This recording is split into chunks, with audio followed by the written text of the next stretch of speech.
What's your situation at fullback right now? Again, we're rolling a lot of guys through. Again, fullbacks are a position that normally kind of they take some pounding, but you got Christian Payne, obviously. You got Quavon, obviously. Those guys have been getting the majority of the reps, doing a really good job for us. Turner Forden has been in camp, and so there's a lot of bodies that we're looking, and those guys take quite a pounding after the offensive line. Those are probably the guys that need the most treatment to take care of the bruises and contusions. But those guys have done a nice job for us, and again, Quavon's the, I guess, eldest statement in the room of those guys, but Christian's done a nice job as well. You expecting Quavon back soon?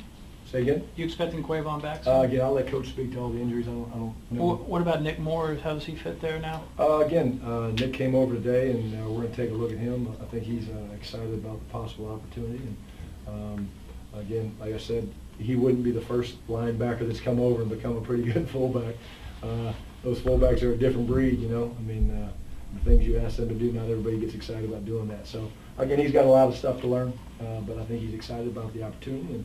And again, I haven't seen the film yet today, but he didn't look too out of place, I'll say that. You're calling the plays on the field this season, is that right? Yes. Was that an easy decision? Is that what you did in the NFL? For 8 of the 9 years, yes. Okay. Have you guys gotten? I'm sorry.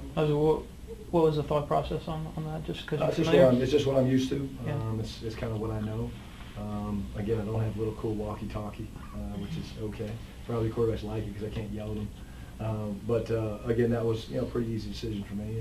And again, certainly I believe Mike was up, but I'll be down. And I like being able to talk to the players and communicate with the quarterbacks. And sometimes I think it makes it a little easier. Have you guys communicated on who's going to be up and who's going to kind of be your eyes up top? Yeah, we got an idea. Actually, in one of these scrimmages, we're going to actually play around with it and move some guys up just to play with it. But we have a pretty good idea of who everybody's going to be. How much of that do you rehearse? Like the game, you know, obviously you can't replicate it completely, but how much of that, synchronizing between who's up, who's down, is rehearsed before the season? Quite a bit. I mean, you don't go into the game without a good plan, obviously. Like I said, we'll try some things. And this next scrimmage, I believe the third scrimmage, again, schedule's a little new for me, but I believe the third scrimmage is actually a dress rehearsal where everybody will be where they're supposed to be. But I think that's important because it puts you a little bit at ease, on game day.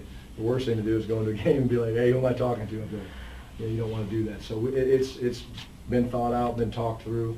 And again, we'll play around with it a little bit, but I don't expect major changes from where we kind of are right now with what our thought is.